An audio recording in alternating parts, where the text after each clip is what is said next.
Kauli zilizotolewa na maafisa wa jeshi na watu mashuhuri nchini juu ya kuondolewa kwa Fedorov. Hatimaye, wakati mabadiliko yalipoanza kutokea nchini kwetu, nilianza kuamini kuwa tunaweza kuvishinda vita hivi. Nilianza kuona matokeo ya biashara hii. Lakini sasa mabadiliko hayo makubwa yanarudishwa nyuma. Naamini kwamba ndani ya miezi 6 aliyokuwa madarakani, Mikhailo Fedorov alifanya mambo mengi zaidi kushinda yaliyofanywa na wizara hiyo ya ulinzi kwa kipindi cha miaka 35 ya uhuru wa Ukraine. 35 years of Ukraine's independence. Na katika ishara ya kutopendezwa na maamuzi hayo ya rais, naibu mkuu wa jeshi la anga la Ukraine na washauri wawili wakuu wa wizara ya ulinzi wamejiuzulu kupinga kufutwa kazi kwake. Baadhi ya wanajeshi pia wanaokosoa uamuzi huo wa rais. Alexandra ni mmoja wa wanajeshi wa Ukraine, ameiambia BBC kwamba hili ni moja ya kosa kubwa sana ambalo Rais Zelensky amelifanya katika kipindi chake chote cha urais. Alexei Honcharenko ni mbunge wa Ukraine. Katika jambo la Rais Zelensky kunapaswa kuwa na mtu mmoja anayeng'ara. Zelensky alianza kupata na mashaka juu ya uwezo wa waziri wa ulinzi na kuwa na malengo ya kisiasa. Na pale anapohisi jambo kama hili, anawaondoa watu kama hao. Anawaondoa kutoka katika nafasi za juu na muhimu. Wachambuzi nao wanasema waziri huyo wa ulinzi aliyeondolewa na mwenye ujuzi mkubwa wa teknolojia alikuwa amejijengea maadui kwa kufichua matumizi ya ziada ya mabilioni ya fedha katika sekta ya ulinzi, kwamba alikuwa akitofautiana na mkuu wa jeshi na hata kwamba alionekana kuwa mpinzani anayetarajiwa na Rais Zelensky. Ghasia hizo za kisiasa zimemwamsha rais wa nchi hiyo Volodymyr Zelensky, naye akatoa kauli hii. Katika kipindi ambacho nchi iko vitani, rais hapaswi kuchagua katika hali kama hii. Kwa kweli, ningependa sana kuwe na umoja. Pande hizi mbili hazijauona umoja huo. Na hili sio tatizo lao peke yao, ni la kwangu pia. Kwa upande wake, kamanda wa jeshi la Ukraine Alexander Sirski ameonya kuwa nchi hiyo kwa sasa inahitaji kuzingatia vita na mikakati madhubuti. Waziri wa ulinzi aliyeondolewa madarakani Mikhailo Fedorov mwenye umri wa miaka 35 aliteuliwa katika nafasi hiyo Januari mwaka huu, lakini amekuwa akisifiwa kwa kuipa wizara hiyo nguvu mpya kwa kuongoza kampeni dhidi ya rushwa, umahiri wake wa kutumia takwimu kuchambua na kuboresha utendaji kazi katika kutekeleza majukumu, hususan wakati huu nchi hiyo ikikabiliwa na vita. Hayo yanajiri pia wakati hii leo bunge la Ukraine limethibitisha uteuzi wa Sergei Koretsi kuwa waziri mkuu mpya. Amekuwa kiongozi wa 3 kushika nafasi hiyo toka Urusi ilipoivamia nchi hiyo mwaka 2022. Kabla ya uteuzi huo, Koretsi pia aliwahi kuiongoza kampuni ya taifa ya mafuta na gesi Naftogaz. Halima Nyanza, Dira ya Dunia, BBC. Na wakati huo Keir Starmer amesema kwamba uungaji mkono dhabiti wa Uingereza kwa Ukraine utaendelea, huku akifanya ziara ya mwisho nchini humo akiwa waziri mkuu wa Uingereza. Atakutana na rais wa Ukraine Volodymyr Zelensky katika mji mkuu Kiev baadaye leo Alhamis, kabla ya Anne Bachmann kushika wadhifa wa kiongozi wa chama cha Labour na waziri mkuu. Na Steha Mohamed na maelezo zaidi. Akizungumza katika mji mkuu wa Ukraine Kiev, waziri mkuu huyo anayeondoka Keir Starmer alisema yeyote anayesema Ukraine ni mzigo anakosea, na ukweli ni kwamba msimamo wa Ukraine umechangia kulinda usalama wa Ulaya. Keir Starmer alitunukiwa nishani ya uhuru, Order of Freedom ya Ukraine. Akizungumza katika siku yake ya mwisho kama kiongozi wa chama cha Labour, Keir Starmer alifanya ziara hiyo huku Andy Burnham akitarajiwa kumrithi Ijumaa kabla ya kuapishwa kuwa waziri mkuu wa Uingereza siku ya Jumatatu. Alipoulizwa iwapo Burnham ataendelea na msimamo wa Uingereza wa kuiunga mkono Ukraine, Keir Starmer alisema Uingereza itaendelea kufanya hivyo. Taifa hili kupitia ujasiri wake halijaweza kuzuia mmoja wapo ya jeshi kubwa duniani. Mmewafurusha. Nakumbuka taarifa za awali ambapo ilisema kuwa mzozo huu ungedumu wiki chache, na sasa tuko katika mwaka wa 5 na mmewafurusha. Nasema mtu yeyote ambaye anafikiria Ukraine inachosha usalama wa bara Ulaya anasema uongo. Ukweli ni kwamba msimamo wa Ukraine umehifadhi Ulaya na ni mmoja wapo ya nchi zenye jeshi lenye uzoefu na lililo na teknolojia yenye ubunifu zaidi duniani. Akiwa msimama kando ya Rais Volodymyr Zelensky, Keir Starmer alisema kwamba Ukraine itaendelea kuwa jambo la msingi kwake daima. Licha ya muda wake kama waziri mkuu kumalizika, alisema kuwa uungwaji mkono wa Uingereza kwa Ukraine upo, akisisitiza kwamba bendera za Ukraine bado zinapepea katika makazi rasmi ya waziri mkuu wa Uingereza Downing Street, pamoja na makanisa na kumbi za halmashauri kote nchini Uingereza, hata baada ya miaka 5 ya vita. Alipoulizwa iwapo ana wasiwasi kuhusu mabadiliko ya uongozi nchini Uingereza na pia nchini Ufaransa mwaka ujao, Rais Volodymyr Zelensky alisema kama kiongozi wa nchi hiyo ana wasiwasi kutokana na vita vinavyoendelea kati ya nchi yake na Urusi, lakini akaongeza kwamba muhimu zaidi ni uhusiano kati ya mataifa. Wakati wa vita tumejenga uhusiano na ushirikiano mzuri. Mimi binafsi nina uhusiano mzuri, na hili ni muhimu, kwani tukiwa na uhusiano wa karibu sana tutaendelea vizuri. Inategemea na tabia ya mtu au watu, na vile pia inategemea mtazamo wa taifa kwa taifa lingine. Kwa hiyo tunaishi kama marafiki na Uingereza. Sir Keir Starmer alisisitiza kuwa uungwaji mkono wa Uingereza kwa Ukraine umechangia kwa kiasi kikubwa ukuaji wa sekta ya ndege zisizo na rubani nchini humo, akisema sekta hiyo imekuwa kwa kasi ikilinganishwa na miaka 2 iliyopita na sasa kuwa miongoni mwa teknolojia zinazoongoza duniani. Alisema Uingereza imetoa pauni bilioni 3 za msaada wa kijeshi kwa Ukraine mwaka huu, ikiwa ni pamoja na ahadi ya kuwasilisha ndege zisizo na rubani zipatazo 150 na maelfu ya makombora ya kujihami dhidi ya mashambulizi ya angani. Nasteha Mohamed, Dira Dunia, BBC. Shukran Nasteha kwa taarifa hiyo, na napata fursa ya kusoma maoni yako msikilizaji uliotutumia kupitia ukurasa wetu wa Facebook BBC News Swahili.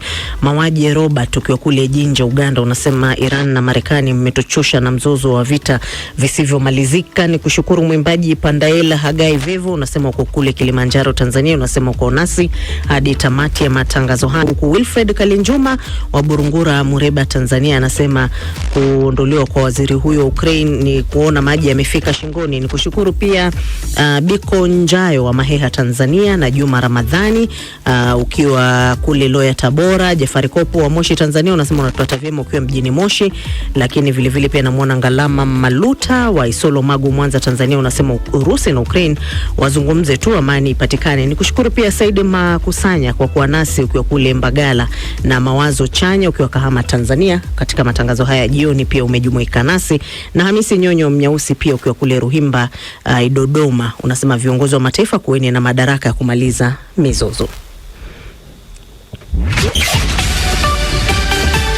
Ni matangazo ya Dira ya Dunia kutoka idhaa ya Kiswahili ya BBC. Taarifa kuu leo jioni, Rais wa Ukraine ametoa wito wa umoja nchini humo baada ya uamuzi wake wa kumuondoa waziri wa ulinzi kuchochea maandamano ya umma katika mji mkuu Kiev na miji mingine. Shughuli ya kuhesabu kura imeanza katika eneo bunge la Olkalau kufuatia uchaguzi mdogo ambao umegubikwa na vurugu. Maswali yakizuka iwapo Kenya inapaswa kuwa na wasiwasi kuhusu hali ya kiusalama kuelekea uchaguzi mkuu mwakani. Na shirika la afya duniani WHO limeonya kuwa mlipuko wa sasa wa Ebola katika Jamhuri ya Kidemokrasia ya Kongo unasambaa kwa kasi mno kuliko mlipuko mwingine wowote ule. Hii ni BBC. Barabara tena, kama ndio kwanza unajiunga nasi msikilizaji popote pale ulipo, hadi matangazo moja kwa moja ya Dira ya Dunia kutoka idhaa ya Kiswahili ya BBC. Jioni leo upo na mimi David Inke nikiwa Dar es Salaam na mwenzangu ni Caro Robi akiwa pale Nairobi. Shirika la Afya Duniani WHO limeonya kwamba mlipuko wa hivi sasa wa virusi vya Ebola huko nchini Jamhuri ya Kidemokrasia ya Kongo vinasambaa kwa kasi zaidi kuliko mlipuko mwingine wote ule. Zaidi ya watu 2,000 wameambukizwa virusi hivyo na takriban wengine 800 wamefariki dunia tangu kuzuka kwa mlipuko wa Ebola mwezi Mei. Mkuu wa WHO amesema mlipuko wa sasa ndio wa 3 kwa ukubwa wa Ebola kuwahi kurekodiwa na unasambaa kwa kasi ambayo haijashuhudiwa. Hayo yanakuja huku Marekani ikiwaonya raia wake waliopo DRC wasisafiri kurudi nyumbani kwa majuma 3 yajayo. Phyllis Motena, maelezo zaidi. Hatua hizi zinachukuliwa huku maambukizi ya ugonjwa wa Ebola ukiendelea kuenea katika majimbo mapya nchini Jamhuri ya Kidemokrasia ya Kongo. Takwimu rasmi zinaonyesha kwamba zaidi ya watu 2,000 wameambukizwa na takriban 700 wamefariki dunia kutokana na aina ya virusi vya bundibujo ambavyo kwa sasa havina tiba iliyoidhinishwa. Sera mpya ya Marekani inasema kuwa raia wa Marekani wanaorejea kutoka Jamhuri ya Kidemokrasia ya Kongo ambako kuna mlipuko huo wa Ebola watalazimika kukaa kwa siku 21 moja katika nchi tofauti kabla ya kuruhusiwa kuingia Marekani. Mkuu wa shirika kubwa la misaada la Marekani Franklin Graham amesema kwamba hatua hiyo itaathiri juhudi za kupambana na mlipuko huo. Graham ambaye ni mkurugenzi mtendaji wa shirika la Samaritan's Purse linaloendesha vituo vya matibabu ya Ebola na ambalo lina idadi kubwa ya wahudumu wa afya wa Marekani nchini Kongo, amesema kwamba atalazimika kupunguza shughuli za shirika hilo kwa sababu utaratibu huo mpya utafanya iwe vigumu kuajiri wahudumu wa afya. Maneja wa operesheni ya kamati ya kimataifa ya Msalaba Mwekundu ICRC Bruno Michon amesema mlipuko huo unaenea kwa kasi zaidi kuliko juhudi za kuudhibiti, huku kukiwa na hofu kwamba idadi halisi ya vifo ni kubwa kuliko inayoripotiwa. Sasa ni miezi miwili tangu mlipuko huu uanze. Tangu Mei tarehe 15 tumekuwa tukikabiliwa na hali mbaya sana. Tayari tunakaribia visa 2000 vilivyothibitishwa rasmi na zaidi ya vifo 700. Mlipuko sasa umeenea katika majimbo 5 ya Jamhuri ya Kidemokrasia ya Kongo na hali hii inatia wasiwasi mkubwa. Hata hivyo, amesema kwamba kuna mafanikio kadhaa yaliyopatikana katika mapambano dhidi ya ugonjwa huo. Pamoja na mazingira magumu tunayofanya kazi, tumepiga hatua muhimu. Sasa tunaweza kugundua maambukizi mapema zaidi na idadi ya watu wanaofariki katika jamii kabla ya kufikishwa hospitalini imepungua kwa kiasi. Hivyo, licha ya hali kuwa mbaya, bado tuna matumaini. Waziri wa mambo ya nje wa Marekani Marco Rubio ameahidi kuhakikisha virusi vya Ebola haviingii nchini humo, na tayari serikali imeweka sera kali zinazowazuia raia wasio wa Marekani kuingia nchini humo kutoka maeneo yaliyoathirika. Naye Dr. Daniel Jenigan ambaye aliwahi kuongoza juhudi za kupambana na CDC wakati wa mlipuko wa Ebola Afrika Magharibi kati ya mwaka 2014 na mwaka 2015 amesema kwamba kutumia sera za kuzuia watu kupanda ndege dhidi ya raia wa Marekani ambao hawana hatari kubwa ya kuambukizwa Ebola ni hatua ambayo haijawahi kutumika hapo awali. Hapo awali, raia wa Marekani waliruhusiwa kurejea kupitia viwanja maalum vya ndege ambako walifanyiwa uchunguzi wa kina wa historia ya safari zao, joto la mwili na dalili za ugonjwa. Masharti hayo mapya pia yanawahusu baadhi ya wasafiri kutoka Uganda na Sudan Kusini, huku wasafiri wengine kutoka nchi hizo wakiendelea kufanyiwa uchunguzi wanapowasili. Phyllis Mote, Dira ya Dunia, BBC. Na tukiwa bado katika masuala hayo ya virusi vya Ebola, mgonjwa wa mwisho wa Ebola nchini Uganda ameruhusiwa kuondoka hospitalini baada ya vipimo vyake kuonyesha kwamba hana virusi hivyo na hawezi kuambukiza wengine. Hatua hiyo inamaanisha kwamba Uganda sasa imeanza kuhesabu siku 42 kuelekea kutangazwa kumalizika kwa mlipuko huo nchini humo kuambatana na kanuni za shirika la afya duniani WHO. Ripoti kamili na mwandishi wetu Shoaib Ibrahim kutoka Kampala. Mgonjwa huyo amekuwa amelazwa katika kitengo cha wagonjwa wa Ebola katika hospitali kuu ya rufaa ya Mulago katika mji mkuu Kampala. Hatua ya kumruhusu kuondoka hospitalini imefanyika baada ya maafisa wa afya kubaini kwamba amepona virusi hivyo vya Ebola na hawezi kuambukiza watu wengine. Waziri wa afya wa Uganda Daktari Chris Baryomunsi amemkabidhi mgonjwa huyu wa mwisho cheti kinachothibitisha kwamba amepona ugonjwa huo na pia kusifu juhudi za Uganda katika kudhibiti kuenea kwa virusi vya ugonjwa wa Ebola nchini humo. This is to certify that our survivor at the date 16th. Cheti hiki kinathibitisha kwamba mgonjwa wetu aliyepona ugonjwa wa Ebola leo hii tarehe 16 mwezi Julai hayuko katika hali hatari ya kuambukiza watu wengine baada ya vipimo vyake kuonesha kuwa hana virusi vya ugonjwa wa Ebola. Kwa hivyo anaweza kurejea nyumbani kwake na kazini na kuendelea na shughuli zake za kila siku. To continue his normal daily activities. Mkurugenzi mkuu wa idara ya habari nchini Uganda Alan Kasuja kupitia mtandao wake wa X amesema hatua hiyo inaashiria kuwa iwapo siku 42 zitapita kabla ya kesi mpya ya ugonjwa wa Ebola kurekodiwa nchini, shirika la afya duniani WHO litafuata mwongozo wake na kutangaza kumalizika kwa mlipuko huo nchini Uganda. Tangu mlipuko huo ulipoanza mwezi Mei mwaka huu nchini Uganda na Jamhuri ya Kidemokrasia ya Kongo, Uganda imeimarisha hatua za kujikinga na kuzuia kuenea kwake ikiwemo kudhibiti usafiri katika mpaka wake na Jamhuri ya Kidemokrasia ya Kongo, kuwawekea karantini kwa lazima wasafiri wanaowasili kutoka nchini Jamhuri ya Kidemokrasia ya Kongo, pamoja na kuihamasisha jamii kuhusu kujikinga. Daktari Kasonde Mwenga ni mwakilishi wa Shirika la Afya Duniani WHO nchini Uganda. Preparedness saves lives. Hatua ya kujiandaa vizuri inaokoa maisha, kwa sababu kituo hiki kilikuwepo hata kabla ya mlipuko kuanza. Timu ya dharura ya wahudumu wa afya iliyopo hapa ilikuwa tayari imepewa mafunzo na kuandaliwa kikamilifu kabla ya mlipuko. Pia serikali ilikuwa imehifadhi mapema vifaa muhimu vya matibabu, viliweza kuletwa haraka katika kituo hiki. Idadi ya vifo ikilinganishwa na wagonjwa wote waliopitia katika kituo hiki inaonyesha kiwango cha vifo ni chini ya 10%, ambacho ni miongoni mwa viwango vya chini zaidi kuwahi kurekodiwa katika milipuko ya Ebola. Ebola outbreaks that has been recorded. Hadi kufikia Julai tarehe 16, Uganda imethibitisha jumla ya visa 20 vya ugonjwa wa Ebola, vikiwemo vifo 2 na wagonjwa 18 kupona. Kulingana na Wizara ya Afya, kati ya visa vilivyothibitishwa 15 vilikuwa vya raia kutoka Jamhuri ya Kidemokrasia ya Kongo walioingia nchini Uganda. Shuaib Ibrahim, Dira ya Dunia, BBC, Kampala.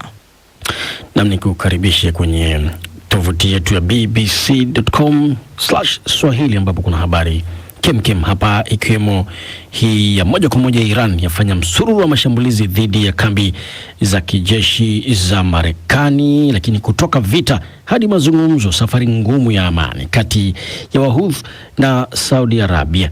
Lakini hii ndio sababu yeye ni mfalme Messi alivyoiwezesha Argentina kufuzu fainali ya 3 ya kombe la dunia. Vile vile kuna hii inasema, je, vitisho vya Trump vitashinikiza Iran kurejea kwenye meza ama kwenye mazungumzo? Kombe la dunia 2026, kwa nini kipigo cha England kimewazidisha maumivu ya kusubiri kwa miaka 60? Ni miongoni mwa habari ambazo ziko hapo na nyinginezo kem. Kwa sasa basi tunakwenda viwanjani na Shuaib Ibrahim.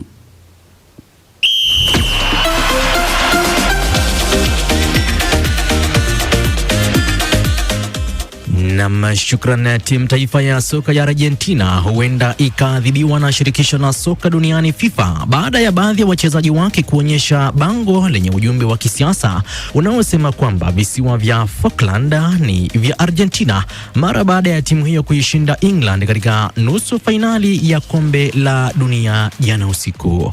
Kwa mengi zaidi na mpisha Sports Lady Phyllis Mwate. Na kanuni za shirikisho la kandanda duniani FIFA zinawazuia wachezaji kuonyesha ujumbe wa kisiasa kabla, wakati au baada ya mechi.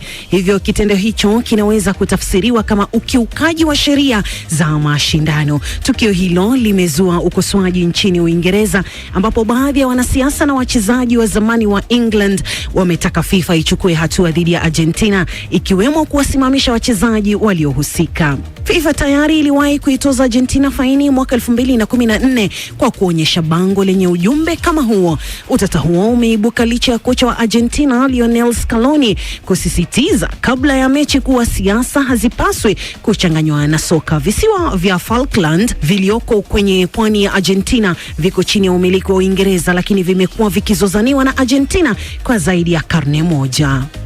Barabara kabisa. Nikisalia katika mtanange huo, beki wa Argentina Cristian Romero amemjibu vikali beki wa zamani wa England Gary Neville, akisema kauli yake ya kuikosoa safu ya ulinzi ya Argentina inayoundwa na yeye Romero pamoja na Lisandro Martinez wa Manchester United ilikuwa kauli ya, na hapa ninamnukuu, ya kipumbavu, mwisho wa kumnukuu. Kabla ya ushindi wa Argentina wa bao 2-1 dhidi ya England katika nusu fainali ya kombe la dunia, Neville alitaja safu ya ulinzi ya Romero na Martinez kama safu ya ulinzi mbovu zaidi duniani. Hata hivyo, wawili hao walisaidia Argentina kuzuia mashambulizi ya England na kuivusha Argentina hadi kwenye fainali ya pili mfululizo ya kombe la dunia. Argentina sasa itavaana na Uhispania katika fainali ya kombe la dunia ikisaka ubingwa wa 4, huku England ikicheza dhidi ya Ufaransa katika mechi ya kuwania nafasi ya 3, mechi ambayo itapigwa siku ya Jumamosi. Na nahodha wa timu taifa ya England Harry Kane amesema ni mapema mno kuamua iwapo ataendelea kuichezea England hadi mashindano ya kombe la dunia ya mwaka 2030 kufuatia kichapo cha jana dhidi ya Argentina. Zaidi na Gosha Nyaje.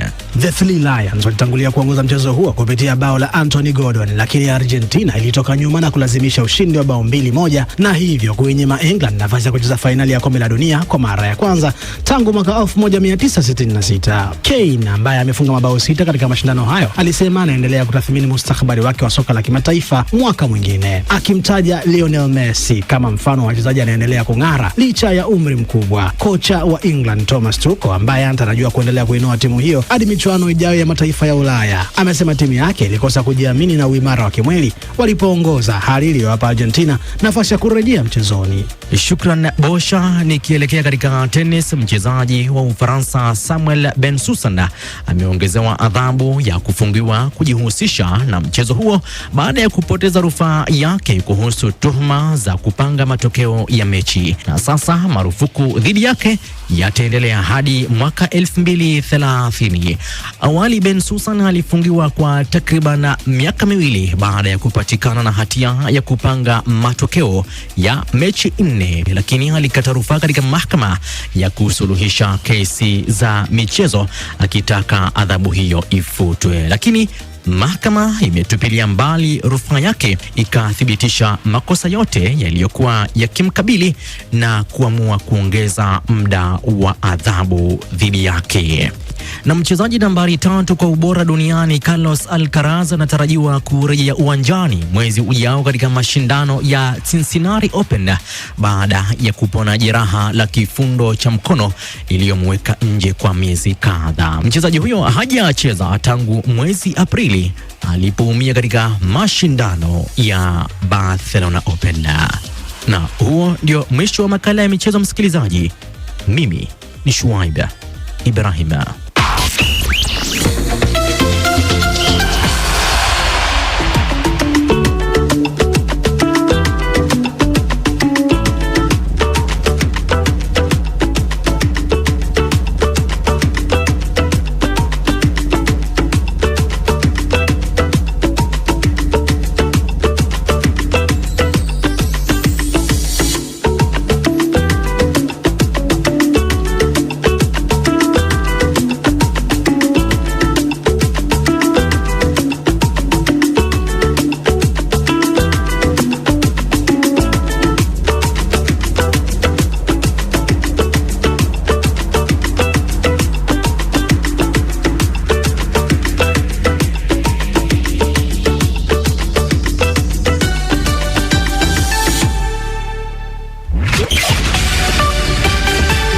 Saa 1 kamili saa za Afrika Mashariki. Taarifa kuu katika Dira ya Dunia leo jioni. Rais wa Ukraine ametoa wito wa umoja nchini humo baada ya uamuzi wake wa kumwondoa waziri wa ulinzi kuchochea maandamano ya umma katika mji mkuu Kiev na miji mingine. Shirika la Afya Duniani WHO limeonya kuwa mlipuko wa sasa wa Ebola katika Jamhuri ya Kidemokrasia ya Kongo unasambaa kwa kasi mno kuliko mlipuko mwingine wote ule, huku maambukizi yakipindukia 2000.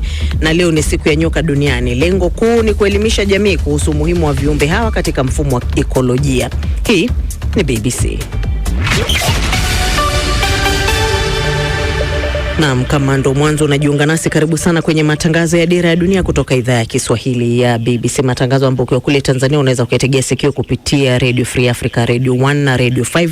Ukiwa nchini Kenya yategea sikio kupitia Milele FM, Pamoja FM na County FM. Kule Uganda ni Radio Kitara, Radio Lira na Radio Paidha, na ukiwa katika Jamhuri ya Kidemokrasia ya Kongo ni Radio Muungano Beni na Liza Del Radio.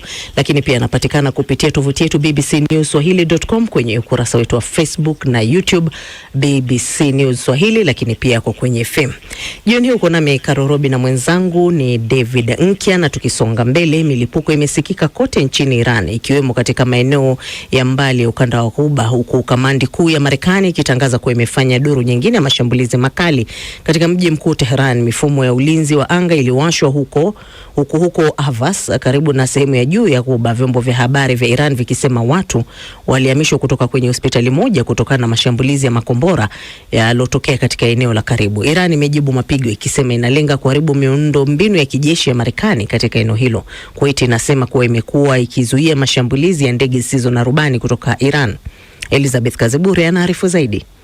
Mvutano kati ya Iran na Marekani umeongezeka zaidi huku milipuko ikisikika katika maeneo mbalimbali nchini Iran. Wakati huo huo, Iran imejibu kwa kufanya mashambulizi ya ndege zisizo na rubani dhidi ya vituo vya kijeshi vya Marekani vilivyoko Jordan, Kuwait na Bahrain. Nchini Iraq, Waziri Mkuu Ali Al-Zaidi amelaani shambulizi la ndege isiyo na rubani lililokiuka anga la mji wa Erbil katika eneo la Kurdistan kaskazini mwa nchi. Ofisi yake imesema ndege hizo zilidunguliwa ingawa haikutaja zilipotokea. Hadi sasa hakuna taarifa rasmi za watu kuuawa au kujeruhiwa kutokana na mashambulizi ya mapema leo. Vyombo vya habari vya Iran navyo vimeripoti milipuko katika maeneo mengine ya magharibi na kaskazini mwa nchi hiyo, huku mamlaka za Tehran zikieleza kuwa zimeimarisha ulinzi wa anga ili kukabiliana na vitisho vinavyoendelea. Nayo Pakistan imeendelea kushirikiana kwa karibu na wadau muhimu katika ukanda huo kwa lengo la kuunga mkono juhudi za kupunguza mvutano, kuhimiza mazungumzo na kufanikisha suluhisho la amani la mzozo unaoendelea. Wakati mapigano hayo yakiingia wiki ya kwanza, waziri wa mambo ya nje wa Pakistan, Seneta Mohammad Ishaq Dar, amesema nchi yake itaendelea kuunga mkono jitihada zote za kidiplomasia zinazolenga kurejesha utulivu na amani katika eneo hilo, akisisitiza umuhimu wa mazungumzo badala ya matumizi ya nguvu. As hostilities have continued over the past week,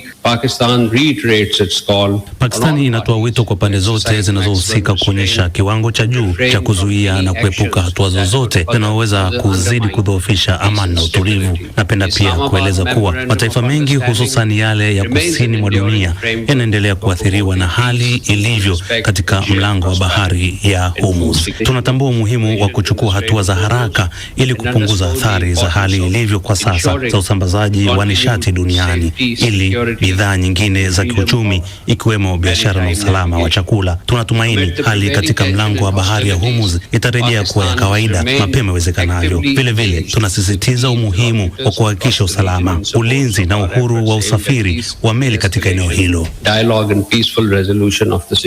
Wakati huo huo, mapema leo mkuu wa timu ya Iran katika mazungumzo na Marekani, Mohamed Bagher Kalibaf, amesema Tehran inaendelea na mazungumzo huku pia ikiwa tayari kwa vita. Hata hivyo, amesisitiza kuwa Iran lazima iendelee kudhibiti mlango bahari wa Hormuz. Kwa upande mwingine, Rais Donald Trump ameisifu Iran kwa kumruhusu Dina Karari, mfanyakazi wa shirika la misaada mwenye uraia wa Iran na Marekani, kuondoka nchini humo baada ya kuzuiliwa kwa miezi 18. Mwanaume huyu ambaye utambulisho wake umefichwa ikiwemo kutotumia sauti yake halisi, anayetokea kusini mwa Iran karibu na mlango bahari wa Hormuz, kwenye eneo ambalo limekuwa kitovu cha mzozo huu, anatuambia maana haswa ya kile kinachoendelea. In reality, it is a war over oil and the people of the South have never really factored into the equation. Kiuhalisia ni kwamba huu ni mzozo unaochochewa na maslahi ya mafuta, na kwa muda mrefu wananchi wa kusini hawajawahi kupewa nafasi au kuzingatiwa katika maamuzi yanayohusu hatima yao. Licha ya joto kali linalofikia nyuzi 50 za Celsius, huduma za umeme na maji bado hukatwa,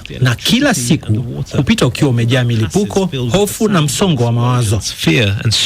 Mzozo kati ya Iran na Marekani ni moja ya migogoro mirefu zaidi ya kisiasa Mashariki ya Kati, ingawa nchi hizo mbili hazijawahi kutangaza vita rasmi dhidi ya nyingine. Uhusiano wao umejaa mivutano ya kidiplomasia, vikwazo vya kiuchumi, mashindano ya ushawishi wa kikanda na mapambano yanayohusisha washirika wao katika eneo hilo. Swala la mpango wa nyuklia limekuwa kitovu kikuu cha mvutano huo. Mbali na masuala ya nyuklia, Marekani na Iran pia zinapingana kuhusu ushawishi wa kikanda. Washington imekuwa ikikosoa Tehran kwa uhusiano wake na makundi yenye silaha katika nchi kama Iraq, Syria, Lebanon na Yemen, huku Iran ikisema inalinda maslahi yake ya kiusalama dhidi ya kile inachokiita shinikizo la Marekani na washirika wake. Kwa miaka mingi mvutano huo umeathiri pia uchumi wa dunia, hasa kutokana na nafasi ya Iran katika eneo la Ghuba ya Uajemi na umuhimu wa mlango bahari wa Hormuz, njia muhimu ya usafirishaji wa mafuta duniani. Elizabeth Kazibure, BBC, Dira Dunia.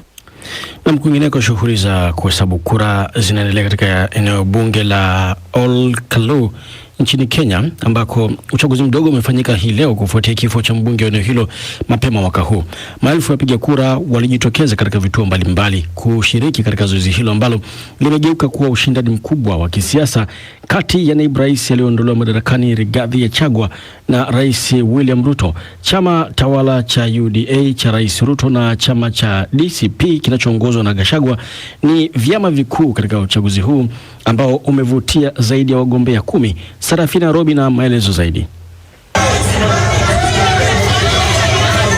Mapema alfajiri, mamia ya wapiga kura walianza kufurika katika vituo vya kupiga kura huko Olkalou, huku foleni zikishuhudiwa katika baadhi ya vituo hata kabla shughuli ya upigaji kura kuanza rasmi saa 12 asubuhi. Tume huru ya uchaguzi IEBC ilifungua vituo vya kupiga kura saa 12 asubuhi.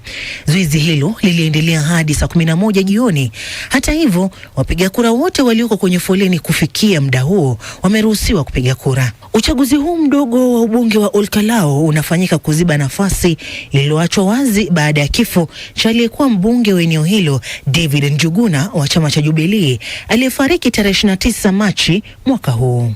Matokeo ya uchaguzi huu yanafuatiliwa kwa karibu na wanasiasa, vyama vya siasa na wachambuzi wa masuala ya kisiasa nchini Kenya. Wengi wanaona ni kipimo muhimu kitakachoonyesha mwelekeo wa siasa za taifa kuelekea uchaguzi mkuu wa mwaka 2027 pamoja na kupima ushawishi wa kisiasa katika eneo la Mlima Kenya. Lakini wakati zoezi hili la upigaji kura likiendelea, hali ya taharuki ilitanda mjini Olkalou baada ya watu waliokuwa wamejifunika nyuso kuripotiwa kurusha mabomu ya kutoa machozi karibu na kituo cha kupiga kura. Tukio hilo liliwafanya baadhi ya wakazi kukimbia kwa hofu. Awali, kundi la wakazi lilikuwa limezuia kwa muda sehemu ya barabara inayoelekea katika kituo cha kupiga kura kilichoko katika shule ya St. Joseph's Catholic.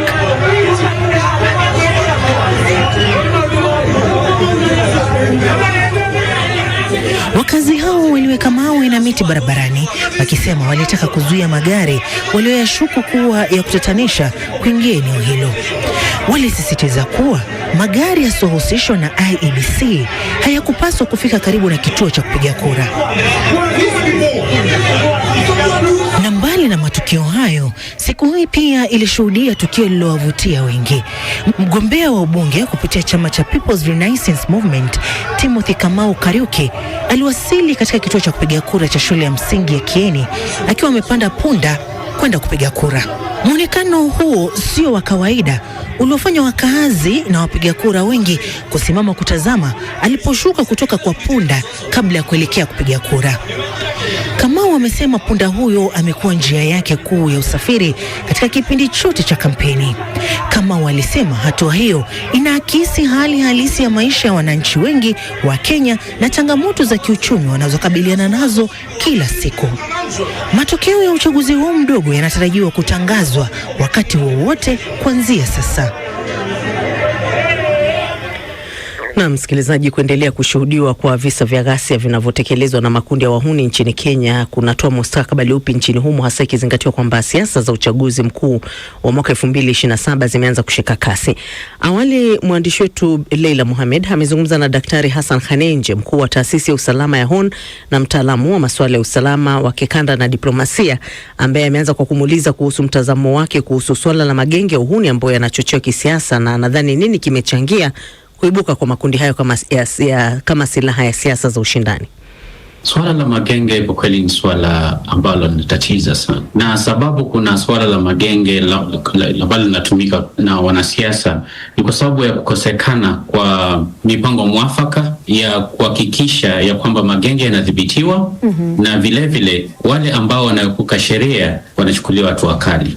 Na kwa muda mrefu sana hatujaona hilo likifanyika, na ndiposa umeona haya makundi yakienea na yakiweza kuleta hali ya kutatanisha kweli katika Wakenya na wananchi wengine. Sasa unachukuliaje madai kwamba baadhi ya wanasiasa wanafadhili makundi haya vijana kwa kiwango kidogo cha pesa, na ni kwa nini polisi hawachukuli hatua za kisheria? Kwa kweli kumekuwa na hali ya wasiwasi kwa sababu kumekuwa na visa ambayo zajulikana ya kwamba wanasiasa wanatumia vijana haswa ambao hawana kazi, wanapatia hela kidogo, shilingi 200, 500, 1000, wakiweza kuleta ghasia na wakiumiza wananchi. Na kumekuwa na tuhuma ya kwamba polisi kwa kweli hawajakuwa wakichukua hatua ya kutosha. Si kila mara ambao polisi hawajachukua hatua ya kutosha, lakini yaonekana ya kwamba kuna visa ambavyo tuseme serikali haionekani ni kwamba inachukulia yale magenge hatua, na hili ni swala ambalo litapaswa kuhudumiwa na serikali, kwa sababu serikali jukumu lake la kwanza ni kulinda usalama wa nchi na wananchi wote. Hii leo tumeshuhudia tukio ambapo wanahabari wamevamiwa katika uchaguzi unaoendelea katika eneo bunge la Olkalau na watu ambao wamejifunika nyuso zao. Hii inatoa taswira gani kuhusiana na jinsi ambavyo hali hii inaendelea kukithiri humu nchini? Hii ashiria kutokuwa na tuseme ulinzi na usalama wa kutosha, na hili si jambo nzuri katika vyombo vya usalama, kwa sababu kama kitaonekana siku ya leo kwa mfano ilikuwa wazi ya kwamba kutakuwa na uchaguzi mdogo, na basi tulikuwa tumepata habari kutoka kwa serikali ya kwamba vyombo vya usalama vimeweza kuwekwa huko, na kweli tuliona na ripoti ya kwamba kuna magenge ambayo yamejifunika yanavamia wanahabari na watu wengine si jambo nzuri, na lapaswa kufuatiliwa kwa makini na kuhakikisha sheria inachukuliwa, kwa sababu kusipofanyika hivyo litaashiria mambo mabaya sana mwakani, haswa ambapo tutakuwa na uchaguzi mkuu. Dr. Khanenje, awali hapo Kenya kulikuwa na makundi kama Jeshi la Mzee, tumeshuhudia Mungiki hapa Kenya. Ni sababu kuu gani ya magenge haya kuendelea kuwepo, na ni kwa nini baadhi ya vijana wanajihusisha na uhuni? Jambo la kwanza ni vijana wengi Kenya siku hizi hawana kazi. Vile vile wanasiasa wamekuwa na hii desturi ya kuweza kuwanunua na kuwafanya ni kama wanajeshi wao wa kibinafsi. Na kwa sababu kwa miaka mingi sana hakuja kuwa na hatua haswa baada ya uchaguzi kuhakikisha ya kwamba hili swala halirudiwi, linapatia fursa wanasiasa kuendelea kufanya hivyo kutoka pande zote mbili, pande za serikali, pande za upinzani, na hata watu binafsi wameweza kutumia haya magenge na kutumia sababu ya wao kutokuwa na ajira na wao kutokuwa tuseme na matumaini ya maisha, na pia kutumia saa zingine ukabila na saa zingine mambo mengine kuweza kuwaingiza katika fujo za siasa. Na hili ni jambo ambalo kweli limeadhiri tu sifa ya Kenya, lakini pia hata uchumi wa Kenya. Tumeona katika mataifa mengine hapa barani Afrika na pia kote duniani siasa zinazohusiana na makundi haya ya wahuni wanatumika, alafu baadaye wanakuwa ni donda sugu na kuwa ni jambo ambalo linazidi kuathiri uchumi na hali ya maisha katika mataifa hayo. Unalizungumziaje swala kama hilo, ikizingatiwa kwamba Kenya inaelekea katika uchaguzi mkuu mwaka 2027 na tunaona masuala haya yakiendelea kujitokeza mara kwa mara? Tabia za kutumia makundi ya kihuni ni tabia ambayo imekuwa kweli katika Afrika, na ni tabia ambayo ni hatari sana, kwa sababu ukimlea simba hutampata mbwa, baadaye atakuwa kuja kwa simba marara. Na ndiposa tumeona haya makundi baadaye yamekuja yakakuwa magenge ambayo pia hata yamejihami na silaha za kivita, si vile yametumika kusema yakiwa tu makundi ambayo yanatumia tuseme silaha ndogo ndogo. Na ndiposa swala la makundi ya kihuni na kigaidi ambalo ni swala ambalo serikali si tu za Kenya na za kanda hii Afrika, lakini Afrika nzima lapaswa kutilia maanani, kwa sababu tumeona hizi shida katika Afrika ya Kati, tumeona katika Sudan, tumeona hata katika Somalia, na ndiposa yapaswa kuwa na mipango mwafaka kuhakikisha ya kwamba haya makundi hayaenei na wale ambao wanahifadhili wanachukuliwa hatua. Kia tafakari haya msikilizaji, ni kukumbushe kwamba leo ni siku ya kimataifa ya nyoka. Siku hiyo inaadhimishwa kila mwaka tarehe 16 Julai na inalenga kuongeza uelewa duniani kuhusu dhima muhimu ya nyoka katika mfumo wa ekolojia na kupinga mitazamo hasi inayohusishwa nao. Reptalia hawa wa ajabu ni muhimu sana katika kudumisha uwiano wa mifumo ya ekolojia ya ndani na ya kimataifa kwa kudhibiti kiasili idadi ya panya na wadudu haribifu. Awali nimezungumza na Peter Godana, afisa katika kituo cha kuhifadhi nyoka cha Watamu Snake Farm, kufahamu zaidi kuhusu umuhimu wa nyoka. Mtazamo watu wengi wanachukulia kwamba ni mnyama hatari. Pia kuna wengine wanachukulia kwamba nyoka si mnyama, ni shetani. Lakini mimi kwa mtazamo wangu ni kwamba huu ni mnyama tu wa kawaida ambaye aliumbwa tu na Mungu na tuko na nafasi ya kumjua hali zake na kuweza kuishi katika mazingira na yeye pasipo yeye kutudhuru na sisi pia tukakosa kumdhuru. Mtu atajiuliza, nyoka na umuhimu wote kwa maisha ya mwanadamu? Nyoka kuna umuhimu mkubwa sana katika maisha ya mwanadamu. Kitu cha kwanza ni kwamba tukifahamu katika maeneo mengi tu ya Kiafrika tunategemea kilimo na kunao panya ambao wanatuharibia sana mimea. Nyoka kwa upande mkubwa sana amesaidia katika kupunguza idadi ya panya katika mazingira na pia katika mambo mengi na utafiti. Hata sumu yake inatumika katika kutengeneza dawa, si dawa tu ile ya kupunguza makali ya sumu ya nyoka. Pia hata kuna dawa zingine ambazo zimekuwa zinatengenezwa kutokana na sumu ya nyoka. Hakuna umuhimu mkubwa sana ambao uko na watu wengi hawajaweza kufahamu. Tafiti zinaonyesha kwamba kuna spishi zaidi ya 4,000 za nyoka duniani ambao wamegawanyika katika makundi tofauti tofauti. Kuna wale wana sumu kali, kuna wale wana sumu inaweza mtu anaweza kumudu, lakini kuna wale ambao wanasemekana kwamba hawana sumu. Mtu anawezaje kutofautisha kwamba huyu nyoka anaweza kunidhuru ana sumu, ama huyu naweza kupishana naye tu akaenda safari zake? Hakuna njia ya mkato naweza sema kwamba nyoka anaweza mtambua kwamba ako na sumu au hana kwa kumwangalia tu kwa maumbile. Kuna wengine wanafanana kwa rangi, kuna wengine